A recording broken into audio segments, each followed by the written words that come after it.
কিন্তু কথা ছাড়মু। আসসালামু আলাইকুম, চলে আসলাম আবার একটা তুই আবার ভিডিওতে। খারাপ করতে দিস না। এই হলো আমাকে মজির ভাই।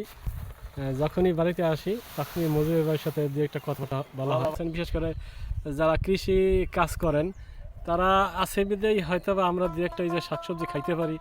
এই এখান মজির ভাই, এই এখান দেখি এই যে ইসে করলা গাছের গোড়া কোনো ওষুধ দেওয়া হয়েছে? ওষুধ তো দেওয়া এটা কি আপনাকে ওষুধ দেশি সার টার মানে দেশি সার, গোবর সার। গোবর সার? হ্যাঁ হ্যাঁ, গোবর সার। বাজারে সার খুব কম। বাজারে বাজারে মানে আপনার ওই যে ইউরিয়া সার, ফসফেট, পটাশ এগুলো আর কি কম দেওয়া হয়েছে না? আর গোবরের সার মানে জৈব সার। এই জৈব সারটার কারণেই এত সুন্দর করলা দেখেন, অবিশ্বাস্য। এত এই ছোট্ট একটু এই মজির ভাই আবার দেখাইতেছে কয়টা ফল চিনে। এই যে হ্যান্ড চিনে না, এই আচ্ছা, এই এইখানে এবিলে হইছিল। এবিলে হয়েছিল, বুড়ো হয়ে গেছে না? বুড়ো হয়ে গেছে। কি সুন্দর।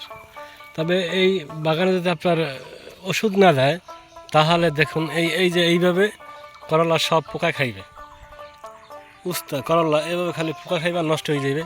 এই জন্যই করলার গায়ে বিশেষ করে ওষুধ দিতে হয়, না হলে হয় কি করলা নষ্ট হয়ে যায়, তখন আর বিক্রি করতে পারে না।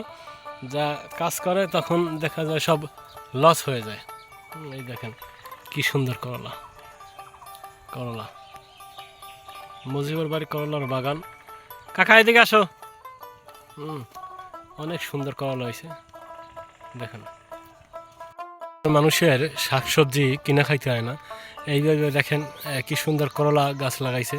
তবে এই অবস্থা দেখা যায় আপনার শাকসবজি তো কিনে খাইতে হয় না, বিশেষ করে বাজারজাত করতে পারে, টাকাও আসে। আর এই দেখুন মজিবর ভাই ছেলে, সেও। তুমি বড় কৃষক না? হ্যাঁ, ও বড় কৃষক। তুমি বড় হয়ে কি করবা?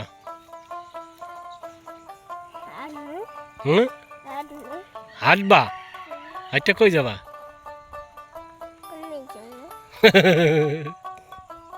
বড় এসে হাঁটবে। এই দেখছেন এই করলা কি পরিমাণ করলা হয়েছে, প্রচুর করলা। মাঝে মধ্যে আসি, মজির ভাইও আছেন, তারা দেখতে পাবেন ভিডিওতে।